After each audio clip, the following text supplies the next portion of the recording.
ka na ikay mawiwili. So mga par, matapang nga po na sinabi ng dating 2 Division Champion at legendary boxer na si James Toney na kung sino man daw mga idol ang makalaban ng ating pambansang kamao Manny Pacquiao sa mga batang fighter sa welterweight division, si Pacman pa rin daw mananalo mga idol sa huli. Ano yan ni Tony mga boss? Hindi naman daw siya isang sulit na boxing fan ni Manny Pacquiao, pero base sa nakita nito sa galawan ng Pinoy sa laban niya kay Barrios at halos 4 na taon pa ito nawala sa action sa ibabaw ng boxing ring, mahirap daw talunin ng isang gurang na Manny Pacquiao sa bakbakan. Kung makalaban daw ni Pacman mga idol si Rolando Romero, easy work, mananalo daw si Pacman. Hindi naman nagbigay ng resulta si Tony mga idol, pero tiwala talaga ito na mananalo si Boss Manny dito. Subalit pagdating naman mga idol sa laban ni Pacman kontra kay Ryan Garcia, wag na daw tayo umasa mga idol na manalo si Bagito dahil brutal daw ito inanakot ni Pacman sa bakbakan. Masyadong malambot daw mga idol si Garcia para kay Pacman. Kung pinahirapan daw siya ni Romero na isang flat-footed, ano pa daw kaya ang gagawin ni Pacman kay Bagito? Well, salungat naman ito mga idol sa mga pag-aangas ni Ryan Garcia nung nakaraang araw lamang kay Manny Pacquiao. Ano yan ni Garcia? Bumilib daw siya kay Pacman sa kanyang comeback fight, pero tiwala daw siya mga idol na knockout lang daw nga abutin ni Pacquiao sa kanya. Bagamat bilang isang boxing fan mga idol,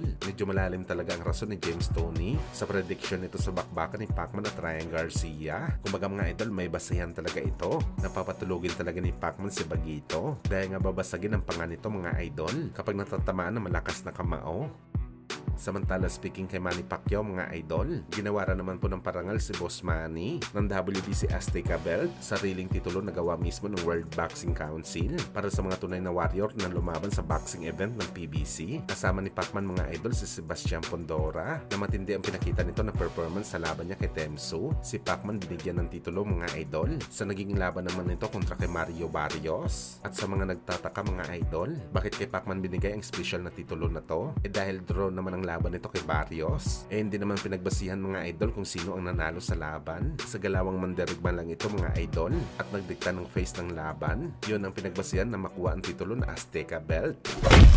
Sa kabilang banda naman mga idol, matapos nga po mag-viral sa Philippine Boxing na pumirma si Casimero ng fight contract sa 3150 by Lash Bumo na minamanage ng Kaminda Promotion.